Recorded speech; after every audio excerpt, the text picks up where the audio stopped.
जय हिंद दोस्तों, स्वागत है आपका आज के सेशन में। चलिए देखते हैं आज के क्या क्या इंपॉर्टेंट करंट अफेयर्स आपके बन सकते हैं। देखो, पहला क्वेश्चन है, सूर्य के अध्ययन के लिए निम्न में से किस अंतरिक्ष एजेंसी ने सूर्या एआई को विकसित किया है। नाम याद रखना है, सूर्या एआई। अब आप कंफ्यूज हो जाओगे, सूर्या एआई को देख करके आप सीधा लगा दोगे कि भैया ये तो इंडिया ने किया होगा, तो इसरो आप लगा दोगे, लेकिन इसरो नहीं है इसका आंसर होगा ऑप्शन नंबर डी करेक्ट। ठीक है ना, नासा ने विकसित किया है, नासा ने इसको विकसित किया है, डेवलप किया है। नाम है इसका सूर्य एआई। सूर्य के अध्ययन के लिए ये बनाया गया है, सूर्य की स्टडी के लिए, ताकि एआई की मदद से सूर्य की स्टडी की जाए। अब देखो अगला क्वेश्चन, देखो अगला क्वेश्चन बनेगा, 18वें अंतर्राष्ट्रीय पृथ्वी विज्ञान ओलंपियाड में भारत के लिए किसने स्वर्ण और रजत यानी कि गोल्डन और सिल्वर मेडल जीते हैं। किस में जीते हैं, तो ये हुआ है 18th international earth science olympiad. तो ये रेयांश गुप्ता ने सिल्वर और गोल्ड मेडल जीते हैं भारत के लिए। ठीक है, याद रखेंगे। चलिए अब देखते हैं अगला क्वेश्चन। अगला क्वेश्चन बनता है, अंडर 20 विश्व चैंपियनशिप कौन सी है ये। अंडर 20 विश्व कुश्ती चैंपियनशिप यानी कि अंडर 20 वर्ल्ड रेसलिंग चैंपियनशिप है ये। तो ये कहाँ पर आयोजित की गई थी, जिसमें क्या हुआ है, भारत के लिए तपस्या गहलावत ने अभी पहला स्वर्ण पदक जीता है। ठीक है ना, तपस्या गहलावत है ये, इन्होंने क्या किया, भारत के लिए पहला स्वर्ण पदक जीता है। किसमें, अंडर 20 वर्ल्ड रेसलिंग चैंपियनशिप में। तो ये आयोजित कहाँ पर हुई थी, ये यहाँ पर आपको बताना है। तो ये ऑप्शन नंबर बी, बुल्गारिया में आयोजित की गई थी। बुल्गारिया में ये आयोजित हुई थी। ठीक है, याद रखेंगे। अब देखो अगला क्वेश्चन देखते हैं, हाल ही में किस राज्य ने 18 से अधिक उम्र के व्यक्तियों के नए आधार बनाने पर पाबंदी लगा दी है। वेरी वेरी इंपॉर्टेंट क्वेश्चन बनेगा। आधार कार्ड बनाने पर ही पाबंदी लगा दी है एक गवर्नमेंट ने। 18+ है जो भी इंसान, उसके नए आधार कार्ड नहीं बनाए जाएंगे। रीन्यू हो सकते हैं, चेंजेस उसमें हो सकते हैं, लेकिन 18 साल से ज़्यादा का अगर कोई व्यक्ति है तो उसका नया आधार कार्ड दोबारा नहीं बनाया जाएगा। ठीक है, तो किस राज्य ने लगा दिया ये रोक, ऑप्शन नंबर ए, असम ने। ठीक है ना, असम ने लगा दी है ये रोक, 18 साल से अधिक उम्र के व्यक्तियों के नए आधार कार्ड नहीं बनाए जाएंगे। अब देखो अगला क्वेश्चन है, भारत का 22वां भारतीय प्रबंधन संस्थान यानी कि IIM जिसको बोला जाता है, इंडियन इंस्टीट्यूट ऑफ मैनेजमेंट, ये कहाँ पर स्थापित किया जाएगा। ये भारत का 22वां होगा वो। ठीक है ना, भारत का 22वां होगा ये IIM। तो ये इंपॉर्टेंट बन सकता है, पूछा जाए आपसे कहीं तो ऑप्शन नंबर लगा देंगे ए, गुवाहाटी। ठीक है ना, गुवाहाटी में होगा भारत का 22वां IIM स्थापित। ठीक है, चलिए अब अगला देखेंगे क्वेश्चन, ई गवर्नेंस पर 28वें राष्ट्रीय सम्मेलन का आयोजन कहाँ किया गया। तो ई गवर्नेंस के लिए एक ऑर्गेनाइज होता है, ठीक है ना, एक कॉन्फ्रेंस ऑर्गेनाइज होती है, तो 28वीं हुई है इस बार। तो कहाँ पर आयोजित किया जाएगा ये, ठीक है ना, इस बार है 28वां इसका संस्करण है, यानी कि 28वां इसका राष्ट्रीय सम्मेलन है तो ई गवर्नेंस का। तो कहाँ पर होगा, तो ये हो जाएगा ऑप्शन नंबर सी, विशाखापत्तनम में।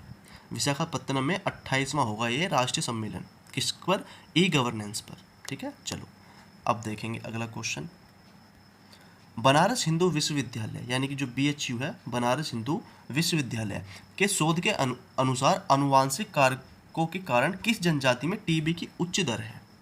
ठीक है, ये आपको बताना, जो BHU है बनारस हिंदू विश्वविद्यालय, उसके अकॉर्डिंग आनुवांशिक कारकों के कारण, ठीक है ना, यानी कि जेनेटिक फैक्टर्स जो होते हैं उनकी वजह से किस जनजाति में TB की उच्च दर है। सबसे ज़्यादा TB किस में पाई जा रही है, जेनेटिक फैक्टर्स के द्वारा, फैक्टर्स के कारण किस जनजाति में। तो ये है ऑप्शन नंबर बी, यहाँ पर करेक्ट हो जाएगा। सहारिया जनजाति होती है एक, सहारिया जनजाति, तो उसमें पाई गई है TB की उच्च दर। ठीक है, TB का रेट ज़्यादा पाया गया है सहारिया जनजाति में। अब देखो अगला क्वेश्चन क्या बनता है, अगला बनता है क्वेश्चन, हाल ही में संसद की कार्यवाही के लिए कितनी नई भाषाओं को जोड़ा गया है। क्या संसद की कार्यवाही के लिए कितनी नई भाषाओं को जोड़ा गया है, तो ये अभी 3 भाषाएं जोड़ दी हैं भाई। ठीक है, पहले क्या था, 18 भाषा थी, ठीक है ना, पहले 18 थी, अब 3 और हो गई हैं ऐड इसमें।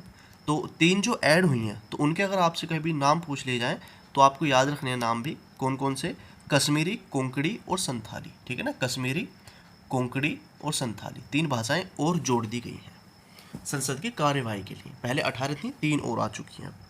क्वेश्चन बनता है अगला, दास व्यापार और उनके उन्मूलन की स्मृति के लिए अंतर्राष्ट्रीय दिवस कब मनाया जाता है। ठीक है, ये आपको बताना, दास व्यापार और उनके उन्मूलन की स्मृति के लिए, यानी कि उनकी याद में मनाया जाता है। ये ऑप्शन नंबर डी यहाँ पर करेक्ट हो जाएगा, 23 अगस्त। अब देखते हैं अगला क्या बनता है। देखो अगला क्वेश्चन क्या कहता है, भारतीय सेना ने किस राज्य में समन्वय शक्ति अभ्यास 2025 शुरू किया। नाम याद रखेंगे, समन्वय शक्ति। तो समन्वय शक्ति एक्सरसाइज असम में की गई है भाई।